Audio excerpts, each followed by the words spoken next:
सानन्दमानन्द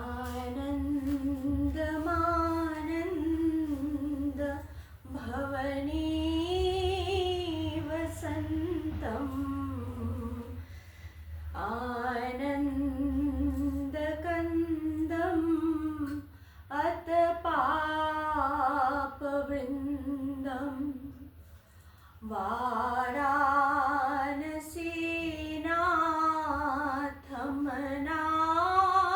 वाराणसीनाथमनाथनाथं श्रीविश्वनाथं शरणं प्रपद्ये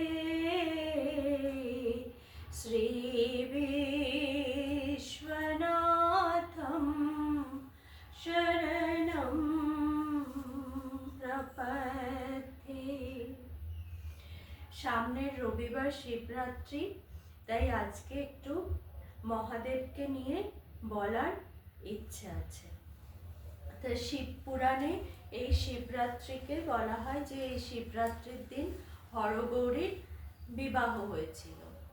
আর স্কন্দ পুরাণকে এই মহাশিবরাত্রির কাহিনী চলে আসে যে চন্দ নামের একটি ব্যাধের কাহিনী আছে স্কন্দ পুরাণে, যে তাকে চন্দকে এখানে দুরাত্মাই বলা হয়েছে, যে সে পশু শিকার করে বেড়ায় এবং শিকারের নেশায় সে জঙ্গলে জঙ্গলে ঘুরে বেড়ায়। এবং একদিন কি হয়েছে, সে সারা রাত সারা দিন সে ঘুরে বেরিয়েছে, ঘুরে ঘুরে ক্লান্ত হয়ে, এবং একটি তার খুব শূকর খাওয়ার ইচ্ছে হয়েছে এবং সে একটি শূকরের সন্ধানে একটি বেল গাছের উপরে গিয়ে বসে আছে এবং অনেকক্ষণ ধরে বসে আছে। সেই জঙ্গলে অনেক শূকর থাকে, সে তার শিকার করে অনেক দিনই বাড়িতে নিয়ে গেছে, কিন্তু সেই দিন একটাও শূকর আসছে না এবং সে বসে বসে খুব অধৈর্য হয়ে গেছে এবং একটা একটা করে বেলপাতা ছিঁড়ছে এবং বেলপাতা তো 3টে পাতাওয়ালাই হয়, একটা করে বেলপাতা ডাল ছিঁড়ছে আর নিচে ফেলছে, ছিঁড়ছে আর নিচে ফেলছে, অধৈর্য হয়ে হয়ে এই কাজ করছে। এবার কি করছে, এইভাবে অনেকক্ষণ করার পর হাতে বেলপাতার কষ লেগে গেছে। এবার হাতে এক গণ্ডূষ জল নিয়ে সেই হাত জলটা ওই নিচে হাতটা ধুয়ে নিয়েছে। এবার বেল গাছকে আমরা শ্রী বৃক্ষ বলি, তাতে লক্ষ্মী নিবাস করে বেল গাছে। এবার সেই বেল গাছের নিচে ছিল একটা শিবলিঙ্গ, ছিল অনেক দিন ধরে হয়তো চাপা পড়ে গেছে মাটির নিচে। এবার সেই বেল পাতা এবং সেই যে গণ্ডূষ করে জল চণ্ড নামের যে ব্যাধ সেখানে ফেলেছিল, সেই শিবলিঙ্গের উপর পড়েছে সেই জল, এবং তাতে মহাদেব অত্যন্ত তুষ্ট হয়েছে।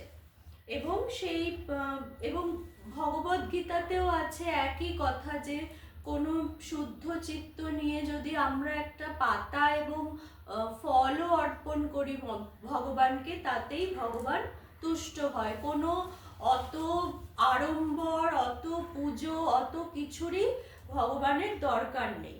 তা মহাদেবকে আমরা আশুতোষ, আমরা জানি মহাদেবের নাম আশুতোষ, অল্পতেই তিনি তুষ্ট হন। তো সেই চণ্ড নামের ব্যাধের যে ওই বেলপাতা এবং ওই যে এক গণ্ডূষ জলে যে সে হাতটা ধুয়েছে, তাতে মহাদেব অত্যন্ত তুষ্ট হয়েছে। কিন্তু চণ্ড তো সেসব কিছুই জানে না, সে অজ্ঞাতেই এইসব করেছে। এবারে দেবাদিদেব মহাদেব আশুতোষ সে তুষ্ট হয়েছে। এদিকে চণ্ড ব্যাধের যে স্ত্রী, তার নাম ছিল ক্ষণদয়ী। সে দেখছে যে সারাদিন তার স্বামী আসছে না এবং সেদিনকে কোনো তার স্বামী সবসময় শিকার করে আনে জঙ্গল থেকে, কোনো পশু শিকার করে আনে বা কোনো মাছ নিয়ে আসে, তারপর সে রান্না করে। তো সেদিনকে যা একটু শাক পাতা নিরামিষ ছিল তাই রান্না করে সে অপেক্ষা করছে স্বামীর জন্য, কিন্তু সে আসছে না দেখে সে সেই যা যেটুকুই বাড়িতে রান্না করেছিল সেটা নিয়ে জঙ্গলে গেছে, যে কি হচ্ছে এখনো আসছে না। এবার জঙ্গলে গিয়ে দেখছে যে ততক্ষণে চণ্ড গাছ থেকে নেমে পড়েছে, দেখছে যে সে কোনো শূকর নেই, তা নেমে পড়ে সে তখন জালে জলের মধ্যে মাছ ধরছে। তখন ক্ষণদরি বলছে যে তুমি আসছো না, বলছে যে আমি এতক্ষণ অপেক্ষা করছিলাম। তখন বলছে যে আমি তোমার জন্য আমার খুব খিদে পেয়েছে। তখন বলছে ঠিক আছে তাহলে তুমি এসো, তোমার জন্য খাবার এনেছি। বলেছে ঠিক আছে। ক্ষণদরি বলেছে ঠিক আছে তাহলে খাবারটা থাক, আমিও স্নান করে নিই, আমরা একসঙ্গে খাবো। তখন যখন খাবারটা রেখে ক্ষণদরিও স্নান করতে গেছে, এবার ইতিমধ্যে একটা কুকুর এসে সেই খাবারটা খেয়ে নিয়েছে। এবার ওরা যখন স্নান করে দুজনে এসছে, চণ্ড এবং ক্ষণদরি, দেখছে যে একটা কুকুর সব খাবার খেয়ে নিল। এবং ক্ষণদরি তো প্রচণ্ড রেগে গেছে, একেই ক্ষুধার্ত, সারা দিন দুজনে কিছু খায়নি। কিন্তু চণ্ডর মধ্যে একটা অদ্ভুত ভাবান্তর হলো। চণ্ড ক্ষণদরিকে বলল, দেখো তুমি সারাদিন কিছু খাওনি, আমিও সারাদিন কিছু খাইনি, হয়তো এই কুকুরটাও কিছু সারাদিন খায়নি, ওর খুব খিদে পেয়েছিল, তুমি ওকে কিছু বলো না, ওর উপর রাগ করো না, ওকে খেতে দাও। এর মধ্যে কি হলো, কজন লোক এসে উপস্থিত হলো, এরা শিবলোক থেকে কিছু লোক এসে উপস্থিত হলো। এবং তখন চণ্ড এবং ক্ষণদরি বলল যে আপনারা কারা?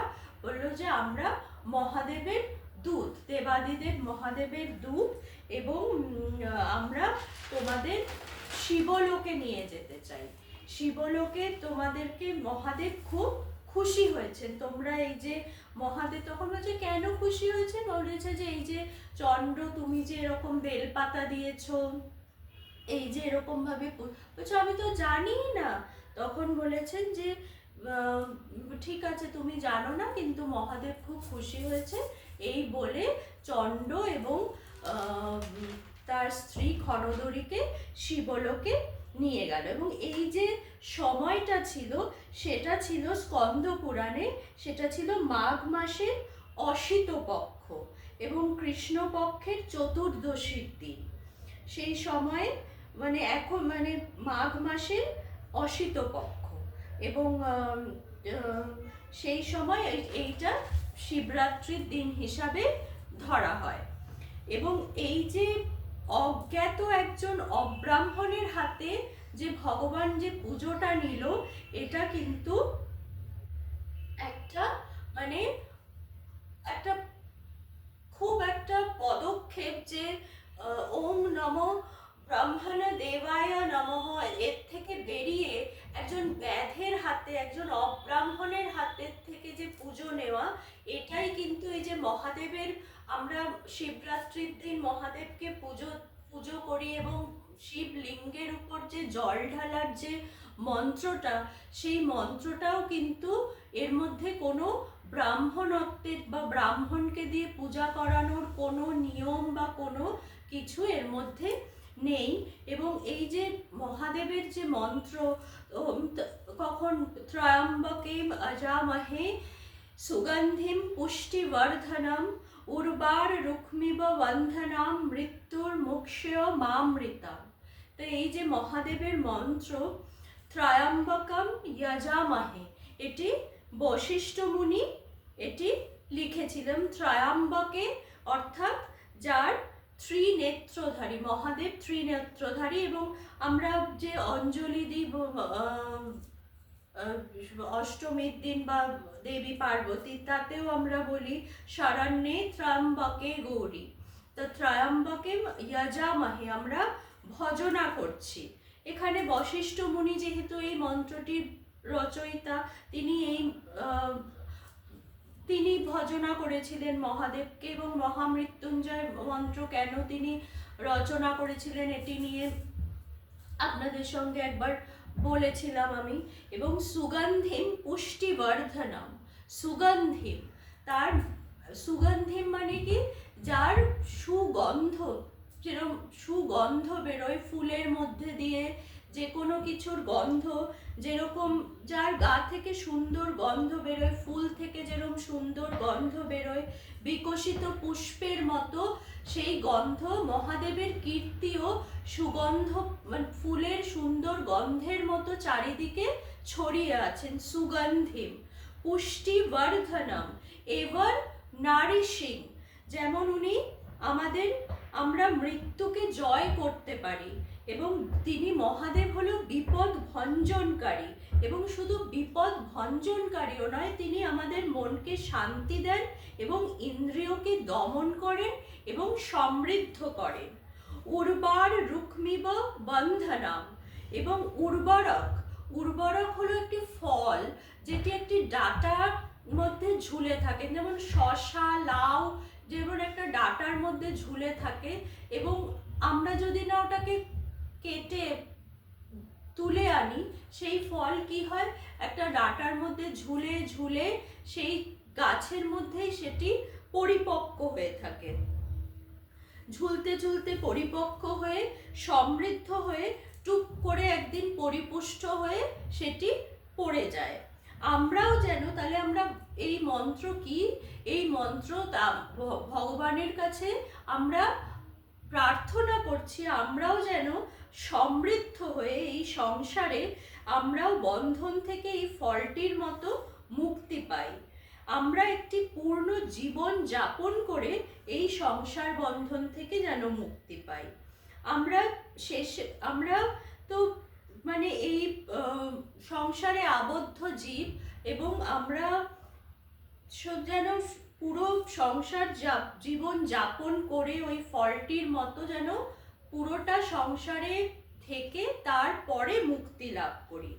এবং তারপরে আমরা কি বলছি, মৃত্যুর মুক্ষীয় মামৃতা, ভগবান কিন্তু আমরা এই শুধু যে একটা জীবন যাপন করে ফলটার মতো খসে পড়ে গেলাম তাতেই না, মৃত্যুর মুক্ষীয় মামৃতা, মামৃতা, আমরা অমৃতর সন্ধানও চাইছি। একটা পূর্ণ জীবন যাপন করাই শুধু কিন্তু কাম্য নয়, অমৃতর সন্ধানও আমরা চাইছি, আমরা যেন নিজের শেষে নিজেদের চিনে যেতে পারি। মহাদেব কিন্তু যেমন ভোগী, তিনি কিন্তু তেমন যোগীও। আমরা ভোগ তো করে চলেছি, কিন্তু আমরা যেন শেষে নিজেদের চিনে যেতে পারি। মামৃতা, মৃত্যু আসুক কিন্তু এই অমৃত থেকে যেন আমরা বঞ্চিত না হই, এই প্রার্থনা আমরা মহাদেবকে করছি, যে আমরা যেন আমাদের এই অমৃত থেকে সরে না যাই, এই আমিটা কে, এই জানাটা যেন আমরা জেনে যেতে পারি, ভগবত উপলব্ধি থেকে যেন আমরা সরে না যাই। এই অমৃত লুকিয়ে আছে ভগবানের মধ্যে। আর মহাদেব, দেবাদিদেব মহাদেব হলো বান্ডল অফ কন্ট্রাডিকশনস, তিনি যেমন ভোগী আবার তিনি যোগীও। মহাদেব হলেন সৃষ্টি, স্থিতি এবং সংহারের প্রতীক। আসন্ন মহাশিবরাত্রির পবিত্র রাত্রে আমরা তার চরণে ভক্তি নিবেদন করব এবং প্রার্থনা করব তিনি আমাদের সকল দুঃখ ও কষ্ট যেন দূর করে দেন। মহাশিবরাত্রি শেখায় সংযম, ভক্তি ও আত্মশুদ্ধির মাহাত্ম্য। মহাদেবের ত্যাগ, ধৈর্য ও করুণার আদর্শ আমাদের জীবনের অনুসরণীয় হোক। দেবাদিদেব মহাদেবের আশীর্বাদে আপনাদের সকলের জীবন হোক মঙ্গলময়।